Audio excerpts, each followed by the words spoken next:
26장의 말씀에 보면 특별히 사람이 우리가 이렇게 태어나서 이 세상에서 나의 성품과 내 어떤 태도, 그 모든 그러한 내 삶의, 내 인간 전 존재의 모습이 오늘 이 읽은 잠언의 26장의 말씀에 나오는 그 사람의 모습, 미련한 자, 특별히 오늘 우리가 읽은 이 말씀은 미련한 자에 대해서 말씀하고 있죠. 그런데 이 잠언 전체 말씀을 통해서 보면 미련한 자뿐만이 아니라 어리석은 자, 그리고 게으른 자, 그리고 지혜 있는 자, 명철한 자, 이런 사람의 그 생각하는 어떤 모습들, 그런 사람의 그 모습들을 여러 가지 이 부리로 말씀해 주고 있는 것을 우리가 볼 수 있죠. 그러므로 우리가 이 아침에 이 잠언 26장 본문의 말씀을 읽음을 통해서 미련한 자의 그 삶에 어떠한 것이 있는가 하는 것을 우리가 생각해 볼 수 있음과 동시에 또한 내 자신의 어떤 생각하는, 내 행동하는 내 삶의 모습이 나 역시도 이 말씀을 읽고 묵상하는 나 자신도 오늘 이 본문의 말씀에 있는 미련한 자와 같은 그러한 삶의 모습이 우리 가운데 아닌 내 가운데도 있음을 우리가 말씀을 통해서 깨달을 수 있게 되어지는 거죠. 그런 깨달음을 통해서 성경에서는 어떤 삶을 살아갈 것을 말씀을 통해서, 특별히 잠언의 말씀을 통해서 우리에게 권면해주고 권고해주고 있는가? 지혜 있는 자, 지혜로운 자, 어리석은 자가 아니라, 미련한 자가 아니라 지혜로운 자, 곧 하나님을 경외하는 자로서 삶을 살아가야 됨을 말씀은 우리 내 자신에게 권고해주고 있음을 우리가 말씀을 통해서 알 수 있죠. 그런데 우리가 읽은 본문 마지막 구절의 말씀에 보면 좀 우리에게 어떤 흥미를 주는 말씀이죠. 비록 어리석은 자에 대해서, 미련한 자에 대해서 이제 그런 삶을 살아가서는 안 된다라는 것을 우리에게 교훈해 줌과 동시에 이 12절에 읽은 말씀을 보게 되면 그 미련한 자보다 어떠한 자가 또한 더 어리석은 자인가를 또한 말씀을 통해서 우리에게 가르쳐주고 있어요. 12절 말씀을 보게 되면 내가 지혜롭게 여기는 자를 보느냐, 그보다 미련한 자에게 오히려 희망이 있느니라.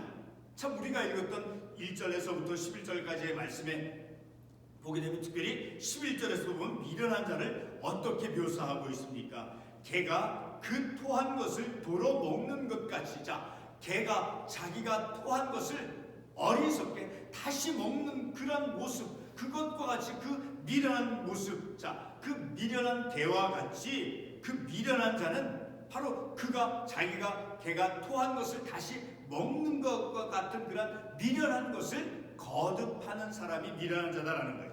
그런 미련한 자보다, 미련한 자는 스스로 지혜롭게 여기는 자를 보느냐, 그보다 미련한 자에게 오히려, 스스로 지혜롭게 여기는 자는 더 어리석다라는 거예요. 스스로 지혜롭게 여기는 자, 교만한 자, 어리석은 자, 스스로 지혜롭게 여겨서는 또한 안 된다라는 것을, 내가 지혜롭게 여기는 것이 아니라 다른 일을 통해서 하나님에 의해서 우리가 그 지혜로운 자로서의 그 삶의 모습이 드러나줘야 된다라는 거예요.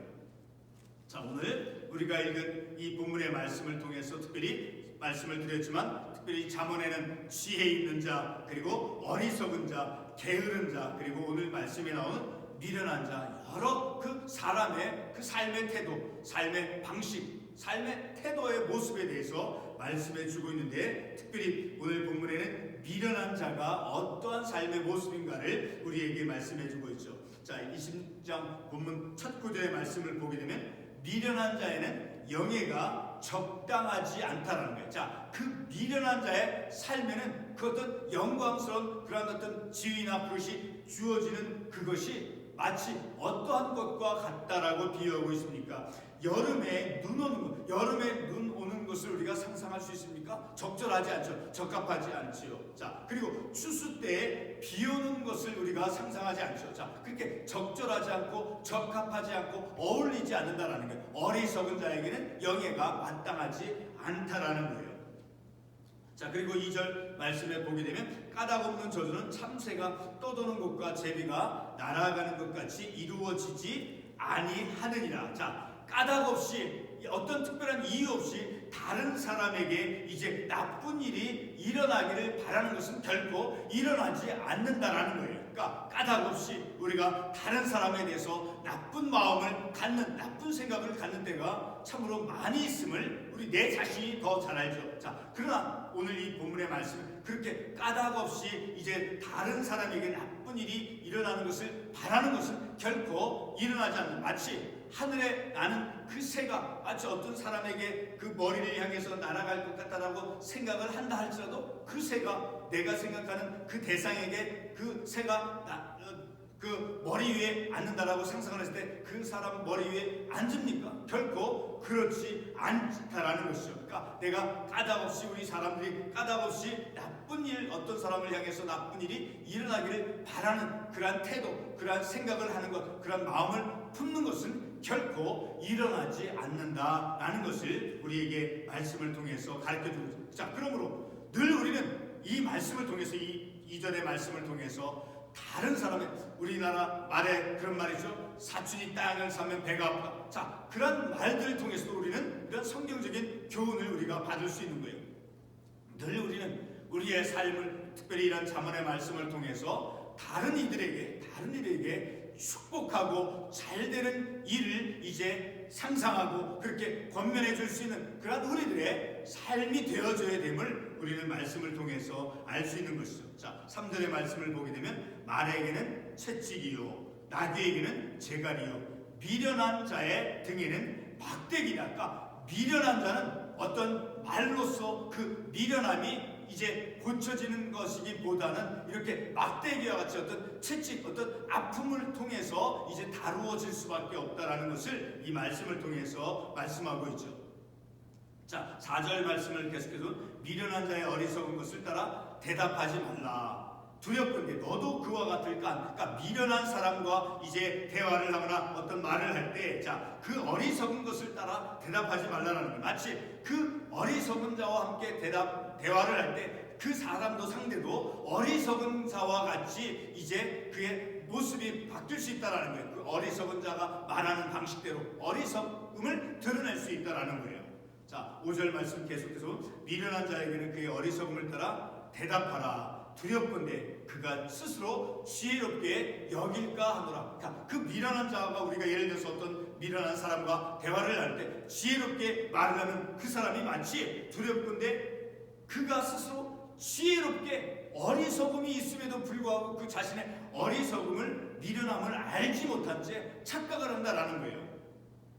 자, 그리고 6절의 말씀을 보게 되면 미련한 자의 편에 기별하는 것은 자기의 발을 베어버림과 해를 받음과 같으니라. 다시 미련한 자를 통해서 어떤 소식을 전하도록 하는 것은 그 부탁하는 자, 말을 전하도록 부탁하는 그 사람의 발이 해를 받은 것 같다라는 거예요. 그러니까 그 미련한 자에게 어떤 소식을 전하도록 하는 것은, 그것은 온전치가 못하다라는 것을 우리가 이 말씀을 통해서 알 수 있죠.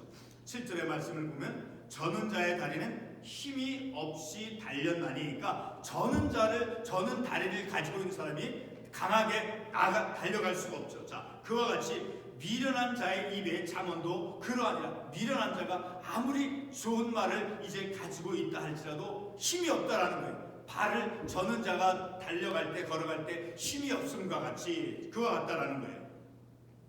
계속해서 8절 말씀에 보면 미련한 자에게 영예를 주는 것은 돌을 물매에 매는 것과 같으니라. 자, 돌을 물매에 맨다는 그 비유는 바로 무슨 일이 그 완전히 무의미하다는 것을 의미하는 것이죠. 그러니까 미련한 자에게 어떤 영예스러움과 영광스러움을 주는 것은 무의미하다라는 거예요. 의미가 없다라는 거예요. 계속해서 9절 말씀에 미련한 자의 입의 잠언은 술 취한 자가 손에 든 가시나무 같으니라. 그 술 취한 자가 술 취한 자가 가시나무를 가졌을 때 그 찔리는 것을 느낌 알지도 못할 술에 취해 있으니까, 그리고 그 술에 취한 자가 그 가시나무가 어디서 왔는지 알지 못하잖아요. 술에 취했으니까 이성을 잃어버렸으니까. 그와 같이 미련한 자가 그 어떤 잠언을 좋은 아름다운 아주 의미 있는 말을 가지고 있다 할지라도 그것이 어디에서 왔는지 알 수 없다라는 거예요. 10절의 말씀, 장인이 온갖 것을 만들지라도 미련한 자를 고용하는 것은 지나가는 행위를 고용함과 같으리라. 어떤 물건을 만드는 사람이 미련한 자를 채용하는 것은 지나가는 행위 어떤 사람인지 알지 못하잖아요. 그와 같이 의미가 없다라는 거예요. 11절 말씀에 개가 그토한 것을 도로 먹는 것 같이 미련한 자는 그 미련한 것을 거듭한다라는 거예요. 그 미련한 행위를 하는 것을 그는 인식하지도 못하고 그것을 바로잡으려고도 하지 않기 때문이다라는 거예요. 그리고 마지막 절 12절에 내가 스스로 지혜롭게 여기는 것을 보느냐, 그보다 미련한 자에게 오히려 희망이 있느니라. 참으로 역설적인 말씀이죠. 자, 미련한 자의 삶의 모습이 있다 할지라도 그보다 더 어리석은 것은 이 12절 말씀에서 역설적으로 보여주는 거예요. 스스로 지혜롭게 여기는 것은 또한 미련한 자보다 더 어리석다라는 거예요. 그러니까 늘 우리는 스스로 지혜롭게 여기는 그 삶이 얼마나 어리석은가라는 것을 또한 알 수 있게 되어진다라는 거죠. 우리 잠언 3장 7절의 말씀을 마지막으로 찾아보겠습니다. 잠언 3장 7절의 말씀. 잠언 3장 7절에서 이렇게 말씀하고 있죠. 스스로 지혜롭게 여기지 말지어다. 여호와를 경외하며 악을 떠날지어다.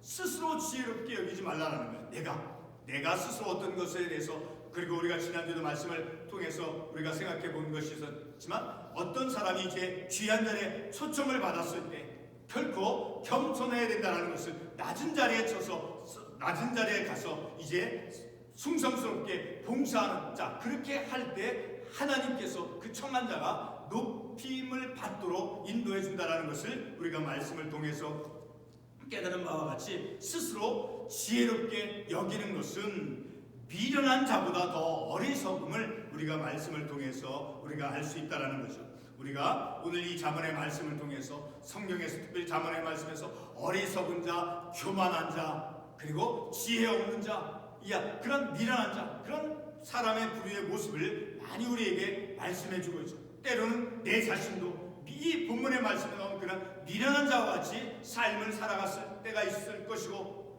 그리고 또 언젠가도 또 내가 미련한 자로서 삶을 살아가는 그런 모습이 분명히 있을 거다라니까, 우리는 이 말씀을 통해서 바로 내 자신이 미련한 자라는 것을 깨닫고 이 말씀을 통해서 지혜로운 자, 오직 하나님을 경외할 때는 미련함이 있었을 때 그것을 깨닫고, 그리고 그것을 바로 고치고 바로 잡아서 바른 믿음의 길로 나아가는 것이 바로 하나님을 경외하는 자의 모습이 되어진다는 거예요. 오늘 우리가 이 본문의 말씀을 통해서 미련한 자, 그 미련한 자는 오늘 특별히 우리가 말씀을 통해서 보게 되면 미련한 자, 그 미련한 자에 대해는 막대기니라. 자, 3절에 있는 말씀과 같이, 그리고 또 미련한 자는 개가 그토한 것을 도로 먹는 것 같이 미련한 것을 거듭 행하는, 미련한 것을 행하면서도 자기가 그것을 깨닫고 인식하지 못하는 것, 바로 잡으려고 하지 않는 그런 삶의 모습, 바로 미련한 자의 삶의 모습이죠. 자, 그러한 모습으로부터 늘 우리가 하나님께서 내 삶을 어떤 방향으로 이끌어 가신가를 말씀을 통해서 깨닫고, 그리고 내 삶의 모습, 내 생각하는 내 마음속의 태도가 그런 미련한 자와 같은 태도가 있는가 없는가 하는 것을 말씀을 통해서 우리가 깨닫고 그것을 늘 바로잡아서 바른 믿음의 길로, 그래서 지혜로운 자, 그리고 하나님을 경외하는 자로서 우리의 삶을 살아가야 됨을 우리가 이 말씀을 통해서 깨닫죠. 기도하겠습니다.